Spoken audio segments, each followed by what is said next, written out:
अशरण, एकत्व, अन्यत्व, अशुचि, आश्रव, बंध, संवर, निर्जरा, लोक, बोधि दुर्लभ और धर्म। ये मैंने क्या बोला? अरे बोलिए ना। हाँ, कुछ लोगों को पता है। ये मैंने 12 भावना के नाम बोले हैं। क्या बोले हैं? 12 भावना के नाम बोले हैं। चर्चा किस पर चल रही है अपनी? 12 भावना पर चल रही है। अनित्य भावना, अशरण भावना, 2 भावना पर चर्चा अपनी हो गई है। अनित्य, अशरण। अब आएगी संसार भावना। कौन सी भावना? तो संसार की भावना भाना सही है कि गलत है? संसार की भावना भाना सही है कि गलत है?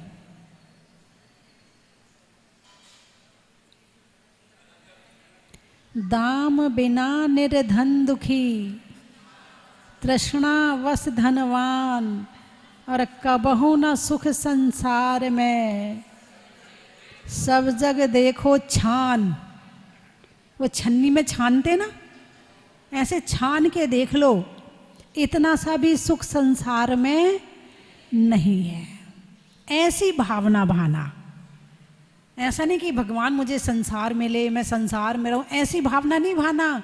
ऐसा चिंतन करना, ऐसा विचार करना, ये संसार क्या है, कहाँ भटक रहा हूँ, कहाँ घूम रहा हूँ। 6 ढाला की 5वीं ढाल में पंडित दौलत राम जी जो कहते हैं वो भी बड़ा सुनने योग्य है, चिंतन करने योग्य है और मनन करने योग्य है। चहूँ गति दुख जीवे भरे हैं, परिवर्तन पंचे करे हैं, सब विधि संसारे असारा, या में सुख नाही लगारा। चहु गति दुख जीव भरे हैं। चहु गति, कितनी गति? 4 गति। दुख जीव भरे हैं। अब 4 गति में जीव भरे पड़े हैं, एक अर्थ तो ये है। दूसरा अर्थ है चारों गतियों में जीव दुख से भरे पड़े हैं। हाँ या ना? दुख से भरे पड़े हैं कि नहीं? आपको थोड़ा बहुत सुख मिल रहा ना, तो आपको किसी और का कुछ नहीं पता है, आप तो अपना जानते, मैं दुखी तो सब दुखी और मैं सुखी तो सब सुखी, मुझे किसी और से कोई मतलब नहीं, मैं सुखी होना चाहिए बस। और वो भी इंद्रिय भोगों से सुखी, इंद्रिय भोगों की वस्तुओं से सुखी, परिग्रह से सुखी, अपने आप को सुखी मानते हो, जबकि भगवान इनमें अब सुख नहीं मानते थे, इसलिए इन सबको छोड़ दिया था।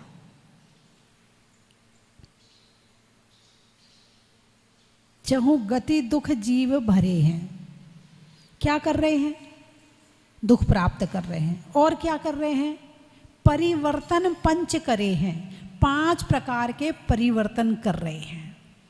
4 गति। कितनी गति? 4 गति। जैसे एक व्यक्ति है, उसके पास अच्छा खासा पैसा है, तो उसने एक बढ़िया सा महल कोठी किराए पर ले ली। ठीक है, अब किराए पर है, किराए तो किराया भरता है और अपना रहता है, खाली तो करना पड़ेगा। जैसे वो एग्रीमेंट करते ना इतने वर्ष के लिए, हैं, तो एग्रीमेंट हो गया 70 साल के लिए, 80 साल के लिए, और बढ़िया ज़्यादा पैसा है आपके पास, ज़्यादा पुण्य है आपके पास, तो स्वर्ग चले गए। तो एग्रीमेंट हो गया 1 सागर के लिए, 2 सागर के लिए, 10 सागर के लिए एग्रीमेंट हो गया, खाली तो करना पड़ेगा। जिस दिन एग्रीमेंट पूरा हो जाएगा, जिस दिन लीज पूरी हो जाएगी, उस दिन खाली तो करना पड़ेगा। चलो अब वहाँ से निकले। यदि उस गति में रहकर और पुण्य इकट्ठा कर लिया तो उससे बढ़िया जगह मिल जाएगी, और वहाँ बैठकर केवल खाते रहे, भोग करते रहे और कमाया कुछ नहीं, तो फिर दूसरा किराए का मकान मिलेगा। अब दूसरे किराए के मकान में गए, पैसा कम था तो मिल गया आपको मनुष्य गति का मकान। अब वो कितने दिन के लिए मिला है? 50 साल के लिए, 60 साल के लिए, 70 साल के लिए। फिर कुछ दिन के बाद वहाँ भी तकादा आ जाएगा, भाई खाली करो, समय पूरा हो गया। और मनुष्य गति में तो ये भी नहीं पता है कि 10 साल के लिए है कि 20 साल के लिए है कि 30 साल के लिए, 40, 50, 100 साल, कितने साल का एग्रीमेंट है, एग्रीमेंट का पता ही नहीं है हमें तो। ठीक है, अब यहाँ खाया पिया, भोग किया, मस्त रहे, मोह में, माया में लगे रहे, इसी में जो पुण्य रूपी पैसा कमाना था वो कमा नहीं पाए। अब पैसा और कम हो गया तो चले गए नरक गति में, चले गए त्रियंच गति में। अब ऐसा नहीं है कि वहाँ पर चले गए हो तो वहाँ खाली नहीं करना पड़ेगा, वहाँ भी खाली करना पड़ेगा। भले वो बहुत दुख वाला घर है, बहुत परेशानी वाला घर है, लेकिन खाली तो वो भी करना पड़ेगा। ये किराए के मकान हैं। कौन से मकान है ये? किराए के मकान हैं। निगोद क्या है? फुटपाथ है। निगोद क्या है? जब कहीं जगह ना मिले, सब धक्का मार के निकाल दें तो पहुंच गए निगोद में, हेड क्वार्टर, फुटपाथ। अब वहाँ पड़े रहो, वहाँ कोई कुछ नहीं बोलने वाला। वहाँ तो जन्म मरण, मरण जन्म, जन्म मरण, मरण जन्म, बस मरते जीते रहो और अपने पड़े रहो उसमें अनंत काल के लिए। कितने काल के लिए? अनंत काल के लिए। कभी पुण्य का उदय आया, कभी जैसे वो आप लोग क्या कहते हैं, वो पॉपकॉर्न, हिंदी में क्या कहते हैं उसको?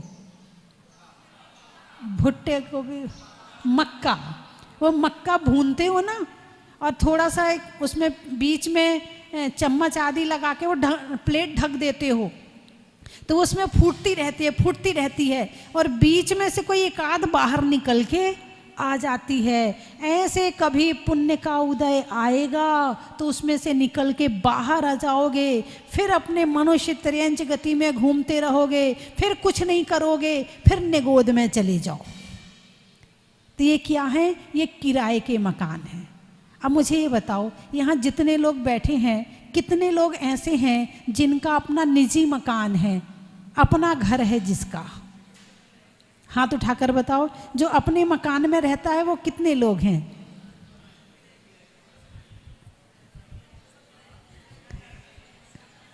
कुछ लोग हाथ उठा रहे, हमारा अपना मकान है। अभी भी हाथ उठा रहे हैं, ऐसी बात नहीं है। मैं जहाँ पहुँचाना चाहती हूँ, कुछ लोग तो पहुँच गए वहाँ पर और कुछ अपने मकान में पहुँच गए। भाई तुम अपना मकान अपने साथ लेके घूम रहे हो क्या? इसे गाड़ी कहो, इसे मकान कहो, हैं? ये अपना मकान तुम खुद साथ में लेके घूम रहे हो, वो तुम्हारा मकान नहीं है। और वो भी यदि निजी है, वो भी यदि अपना है, तो क्या वो स्थायी है? आपसे पूछा जाए अपना स्थायी पता बताइए, कहाँ से आए हो? आप लोग कहाँ से आए हो? अरे बोलिए ना, कहाँ से आए हो? क्या बात है, बड़े समझदार लोग बैठे हैं, बड़े बड़े संतों के चतुर्मास हो चुके हैं, बड़ौत में इतना ज्ञान तो हो गया है।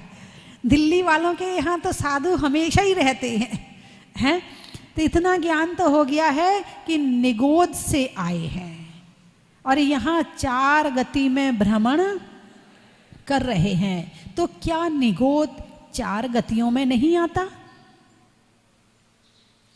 निगोद से आए हैं और 4 गतियों में भ्रमण कर रहे हैं, तो क्या निगोद 4 गतियों में नहीं आता? कौन सी गति में आता है? मनुष्य गति में, त्रियंच गति में, नरक गति में, देव गति में, कौन सी गति में आता है निगोद?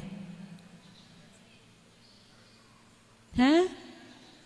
नरक में पंचेंद्रीय रहते हैं, निगोद या एकेंद्रीय?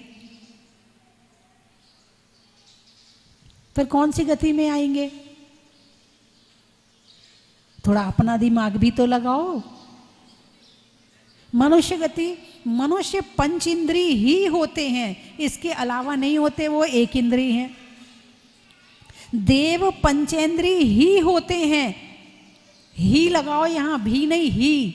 इसके अलावा कोई दूसरी इंद्रिय वाले जो हैं वो देव नहीं होते हैं। तो देव गति के जीव हैं नहीं, मनुष्य गति के जीव हैं नहीं, नरक गति के जीव हैं नहीं। अब बची कौन सी गति? जो कहीं ना मिले उसे त्रियंच गति में ढूंढ लेना वहीं मिलेगा, कहीं और नहीं मिलेगा। बहुत लंबा चौड़ा काम है, एक इंद्री से पंचेंद्री तक के सारे जीव वहीं मिल जाएंगे आपको, है ना। तो किराए का मकान है। कौन सा मकान है? किराए का मकान है, खाली करना पड़ेगा। मनुष्य से पूरे हुए, त्रियंच में चले गए, त्रियंच से निकले नरक में चले गए, नरक से निकले फिर मनुष्य में आ गए, फिर कभी यहाँ से निकले कभी देव बन गए। और बस घूमने के अलावा हमारा दूसरा काम नहीं है। चाहूँ गति, क्या शब्द प्रयोग किया है? गति। चाहूँ चार, गति, गति का क्या मतलब होता है? स्पीड, चलना। गति का क्या मतलब होता है? चलना। तो आप लोग अभी चल रहे हो कि बैठे हो? अरे बोलिए ना, चल रहे हो? आपके शरीर में खून चल रहा कि नहीं चल रहा? चल रहा है। आपके विचार चल रहे कि नहीं चल रहे? चल रहे हैं। आपकी आंखें पलक झपक रही कि नहीं चल रही है ना? धड़कन, नस, नाड़ी वो भी चल रही है। अच्छा, अभी तो आप कह रहे हैं हम बैठे हैं, आपके अंदर तो सब कुछ चल रहा है और हमें लगता है हम बैठे हैं।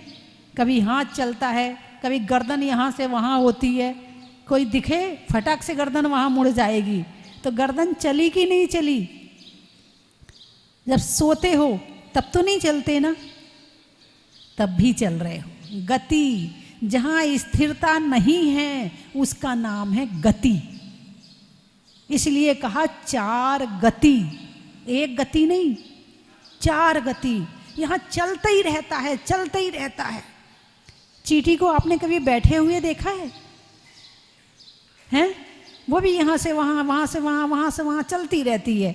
हैं? कुत्ते हैं, बंदर है, बिल्ली है, सब यहाँ से वहाँ भाग रहे। चिड़िया देखो, एक यहाँ से उड़ेगी वहाँ बैठेगी, वहाँ से उड़ेगी वहाँ बैठेगी। इनकी कौन सी दुकान मकान, ये कौन सी यात्रा पे जा रहे हैं जो इनको इतना चलना पड़ रहा है? इन्हें कहीं नहीं जाना, लक्ष्यहीन। कैसा है इनका चलना? लक्ष्यहीन है। आपके पास में लक्ष्य है, मुझे जहाजपुर जाना है, मुझे प्रभु का अभिषेक करना है, मुझे प्रभु की शांति धारा करनी है, मुझे प्रभु के दर्शन करने हैं। आपके पास में लक्ष्य है। आपके अंदर क्या चल रहा है ये आपके हाथ में नहीं है, लेकिन आपकी आत्मा के भावों को कहाँ जाना है और कहाँ भेजना है ये आपके हाथ में है। एक मनुष्य गति ही ऐसी गति है कि जहाँ पर हम अपने विचारों को, अपने भावों को स्थिर करके हम धर्म की प्राप्ति कर सकते हैं। त्रियंच गति में नहीं कर सकते हैं, नरक गति में नहीं कर सकते हैं, देव गति में नहीं कर सकते हैं। अब बची मनुष्य गति, यदि मोक्ष मिलेगा तो इसी शरीर से मिलेगा, इसी पर्याय से मिलेगा। अब पंचम काल है, भले अभी यहाँ से नहीं मिलेगा, लेकिन पर्याय तो मनुष्य ही रहेगी, इससे ही मोक्ष की प्राप्ति होगी। तो जो अभी हम, जिसका किराए का मकान होता है तो उसको टेंशन रहती है कि नहीं रहती है? हे भगवान, वो दिन कब आएगा जब अपना मकान बन जाएगा। हे भगवान, बहुत समय हो गए भटकते भटकते, जब देखो मकान मालिक आके खड़ा हो जाता है, मकान खाली करो, खाली करना पड़ता है, फिर दूसरा मकान बदलते हैं, फिर वहाँ कुछ दिन रहते हैं, फिर वहाँ से कहते हैं वहाँ से खाली करो। भगवान, वो दिन कब आएगा? बोलिए ना, जब अपना मकान बन जाएगा। और जिस दिन किराए के मकान से अपने मकान में जाते हो, रात को नींद भी नहीं आती खुशी के मारे। आज तो अपने मकान में सो रहे हैं, बड़ी मुश्किल से बनाया है, बड़ी मेहनत से बनाया है, उस मकान से कितना प्रेम करते हो, लेकिन कभी ये सोचा कि मेरा मकान वास्तव में कौन सा है, मेरा असली घर कौन सा है? ये तो सब किराए के घर हैं, ये तो सब धर्मशाला है, आज नहीं तो कल खाली करनी पड़ेगी। ये किराए का मकान इतना बुरा नहीं है जितना बुरा ये किराए का मकान है। जितना किराए का मकान वो दुख नहीं देता है, उससे ज़्यादा दुख ये किराए का मकान देता है। लेकिन हमने इसको किराए का मकान समझा ही नहीं है। दिक्कत वाली बात ये ही है।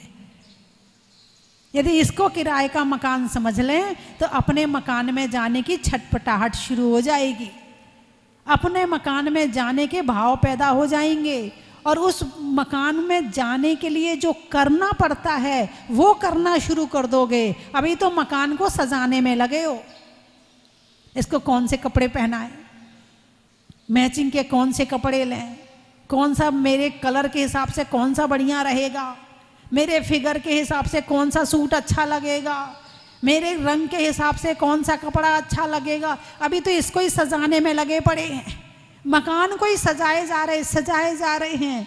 अरे बोलिए ना, हाँ या ना? अब इसको पहले स्वीकार करो, हाँ या ना, ये बात गलत है या सही है? सही है।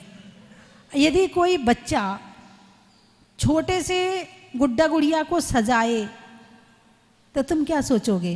पागल है। और उसको मजा आ रहा है। उसको कोई कह दे कि तू पागल है, इसको क्यों सजा रहा है, ये तो अजीब है, ये तो नकली गुड्डा गुड़िया है, रोने लगेगा, तुमसे लड़ने लगेगा। मेरा गुड़िया है। कल एक बच्चा आया था, एक कितना बड़ा कुत्ता लिया हुआ था, नकली वाला, वो जो कपड़े का होता है, बड़ा प्रेम करता। उसकी माँ बता रही थी, बोले माता जी छोड़ता नहीं है इसको, और घर से कह के आया इस कुत्ते को माता जी से आशीर्वाद दिलवाना है, इसको पिच्छी लगाओ आप। पिच्छी नहीं लगाई तो रोने लगा, इसको लगाओ आप।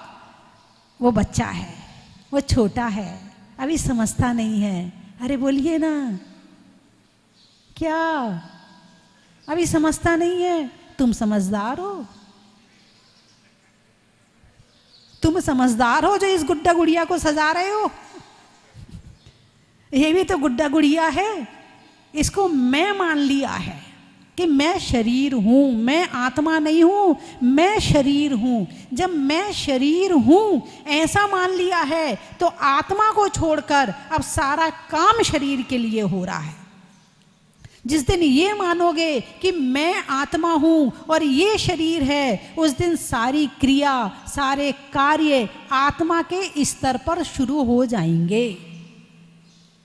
ये भूल जाते हो ये मकान खाली करना पड़ेगा, ये भूल जाते हो ये किराए का मकान है, पुण्य में मिला है, पुण्य का पैसा दे रहे हो। क्या दे रहे हो? पुण्य का पैसा दे रहे हो तो ये मकान मिला है, और पुण्य का पैसा नहीं होता तो निगोद में चले जाते, त्रियंच गति में चले जाते। अब क्या करना है? किराए के मकान में रह कर के इंसान इतना धन कमाना चाहता है, इतना धन कमाना चाहता है कि अपना मकान बन जाए। बोलिए हाँ या ना? किराए के मकान में रहकर इतना धन कमाना चाहता है कि अपना मकान बन जाए। तो ये किराए का मकान है। अब इस किराए के मकान से इतना धर्म करो, इतना धर्म करो कि तुम्हें अपना मकान मोक्ष मिल जाए। हमारा मकान कौन सा है? मोक्ष, जहाँ से कोई हमें निकाल नहीं सकता है, जहाँ से कोई भगा नहीं सकता है, जहाँ हमें खाली नहीं करना पड़ेगा, वो हमारा मकान है मोक्ष।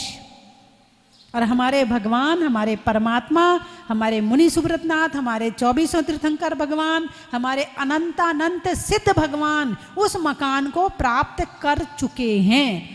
और मंदिर में इसीलिए आते हैं कि भगवान जहाँ आप पहुँचे हो वहाँ हम पहुँच जाएं।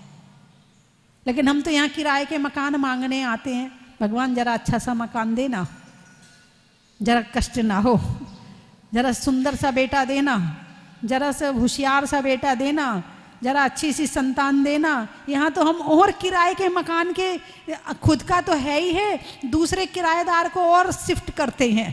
आजा भाई तू भी आजा, आजा भाई तू भी आजा। अरे बोलिए ना, एक होता है व्यवहार धर्म और एक होता है निश्चय धर्म। संसार में रहते हैं तो व्यवहार धर्म का पालन करते हैं, लेकिन व्यवहार धर्म का पालन करने के साथ साथ निश्चय धर्म का लक्ष्य भी होना चाहिए। व्यवहार धर्म में जिंदगी नहीं निकालना है, व्यवहार धर्म का उद्देश्य है कि निश्चय की प्राप्ति हो जाए। आपकी कितनी आंखें हैं? अरे बोलिए ना, 2। आप कितनी आंखों से देखते हो? 2 आंखों से। यदि एक आंख में भी रोशनी कम हो जाए तो मामला गड़बड़ हो जाता है। एक आंख में भी कम हो जाए तो होता है, किसी किसी का दोनों आंखों का नंबर अलग अलग होता है, फिर वो चश्मा उसको उस हिसाब से बनवाना पड़ता है कि इसी का नंबर अलग, इसका नंबर अलग। जब वो शुरू में लगाता है तो लगता दिख नहीं रहा, इससे तो कम दिख रहा, इससे तो ज़्यादा दिख रहा। बड़ी बेचैनी होती, सेट होने में बड़ा टाइम लगता है ना। तो 2 आंखें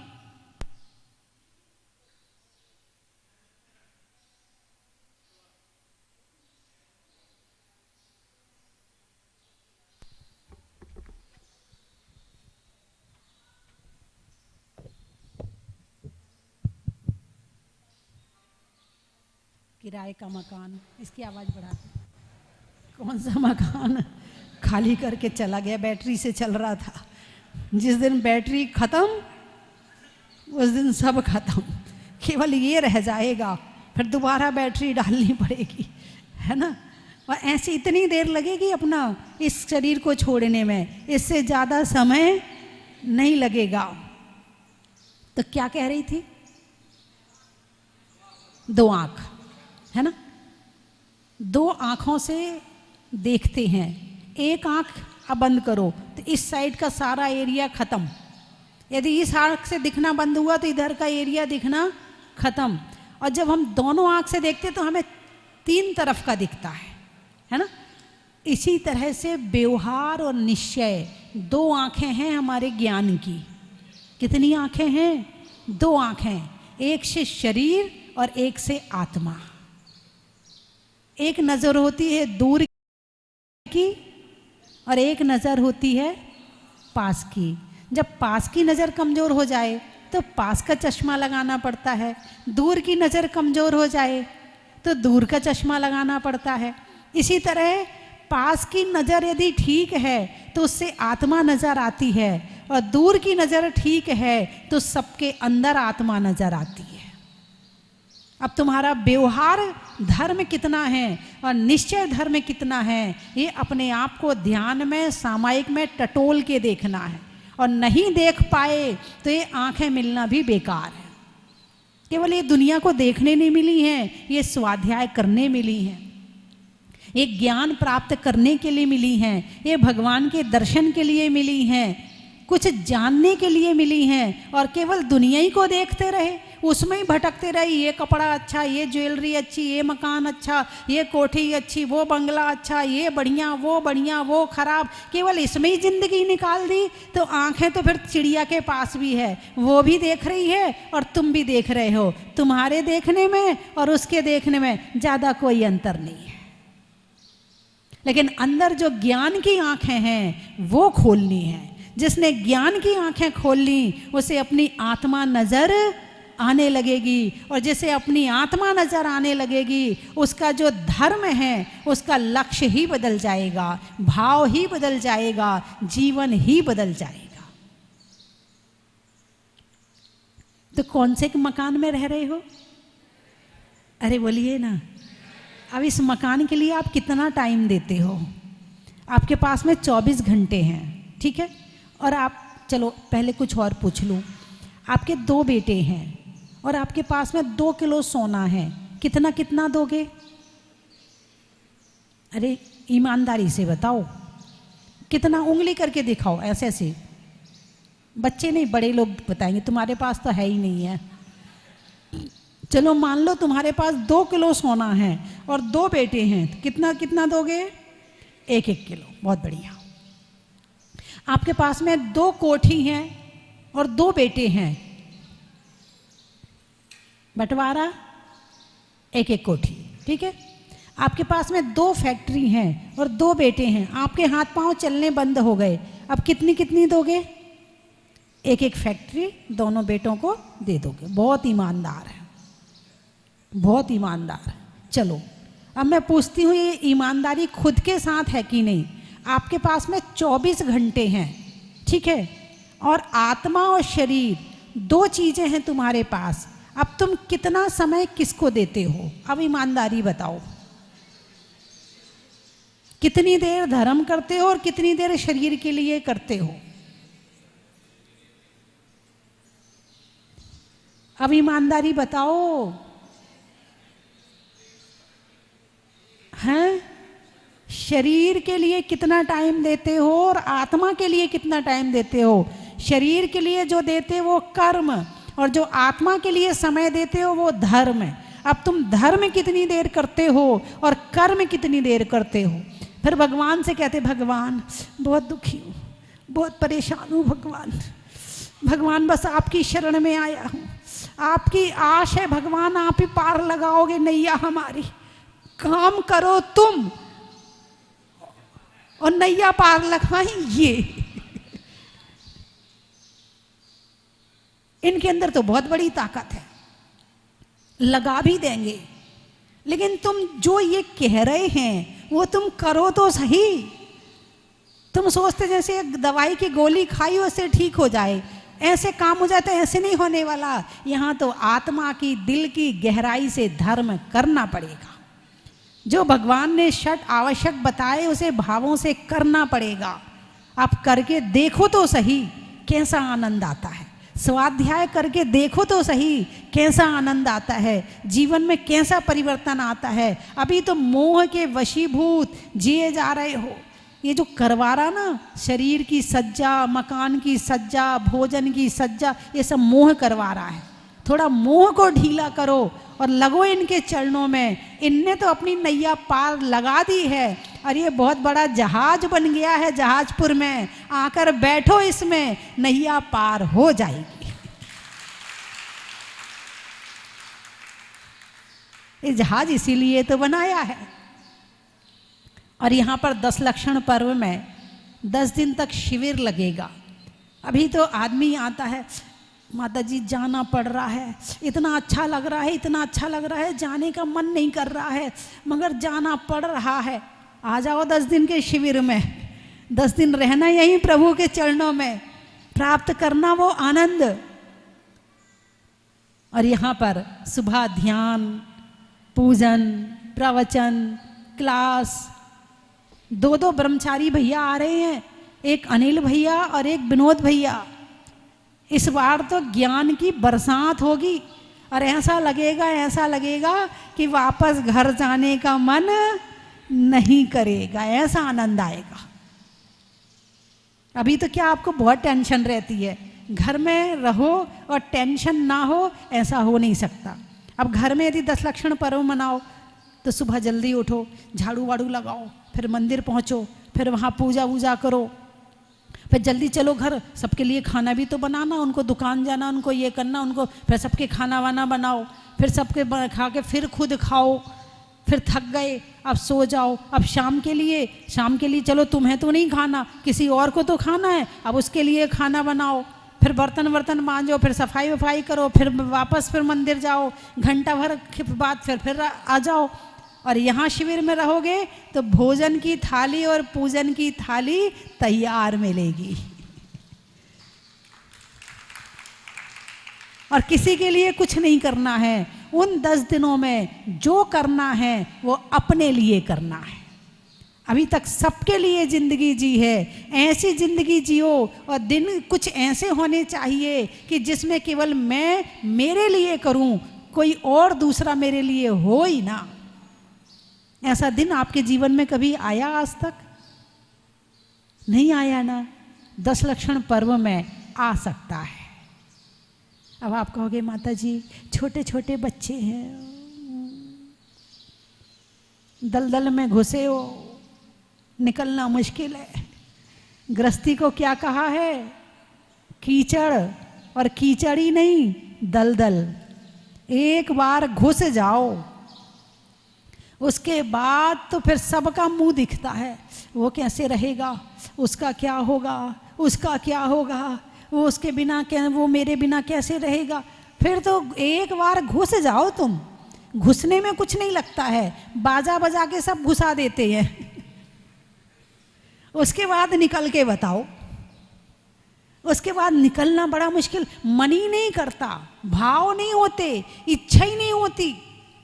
इच्छा हो जाए तो परिस्थितियां दिखती हैं, परिस्थितियां भी ठीक मिल जाए तो शरीर साथ नहीं देता है, शरीर भी साथ हो जाए तो पड़ोसी साथ नहीं देता। कोई भाई साथ में चले, अकेले कैसे जाए, तो साथ वाले साथ नहीं देते हैं। हाँ, यदि यहाँ तक पहुँच गए हो शिविर में तो समझना तुमने बहुत बड़ा पुण्य किया होगा कि जो यहाँ तक पहुँच चुके हो। पिछले साल भी शिविर लगा था, उसमें भी करीब 600-700 लोग बैठे थे। 100 लोग तो आ नहीं पाए। उसके एक दिन पहले किसी कारण से ट्रेनें बंद हो गई, सारे बैग लगा लिया, सब कुछ कर लिया, तैयार हो गए, लेकिन ट्रेनें बंद हो गई। अब कारण मुझे नहीं पता, बाढ़ आ गई थी या क्या हो गया था, मुझे याद नहीं है। तो ट्रेनें बंद हो गई। करीब 100 लोग इसलिए रुक गए थे, पहुंच ही नहीं पाए वहां तक। यानी धर्म के काम करने के लिए पुण्य चाहिए। यदि धन कमाने के लिए पुण्य चाहिए तो दान करने के लिए उससे ज्यादा पुण्य चाहिए। क्या? दान करने के लिए उससे ज्यादा पुण्य चाहिए, तब दान हो सकता है। कमा के तो रख लिया है, हाथ से निकल जाए ये बड़ी बड़ी मुश्किल की बात है। तो मेरी बात आपकी समझ में आ गई? अरे बोलिए ना, है ना? चलिए, बड़े अच्छे लोग बैठे हैं। जेब में नोट का, नेता में वोट का और आने वालों में बड़ौत का, त्रियंचों में बिल्ली का, डंडा में गिल्ली का और आने वालों में दिल्ली का, स्वर्ग में परी का, बैठने में दरी का और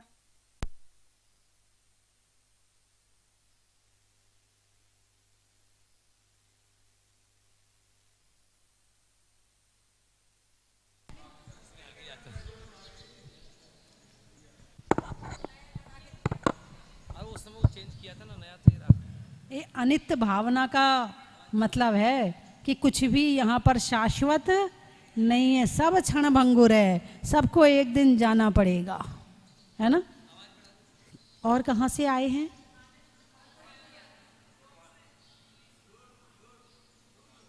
दुर्ग। अच्छा, पक्षियों में शुतुरमुर्ग का, गणित में वर्ग का और आने वालों में दुर्ग का।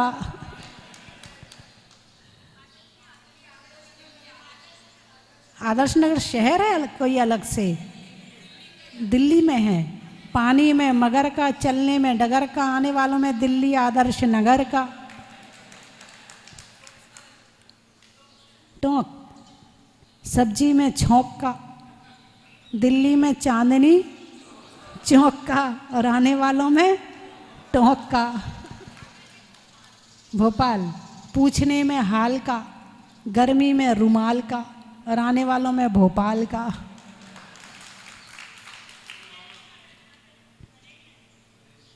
बनेड़िया, राम की सिया का, सावन में बिया का और आने वालों में बनेड़िया का। गुड़गांवा, गुड़गांव, नदी में नाव का, शरीर में पाँव का और आने वालों में गुड़गांव का।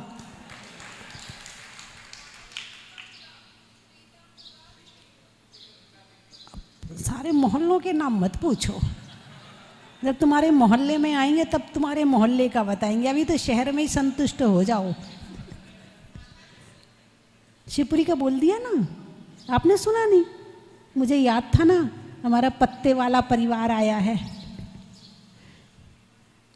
हो गए सारे? स्वभाव में नर्म का, भोजन में गर्म का, जीवन में धर्म का।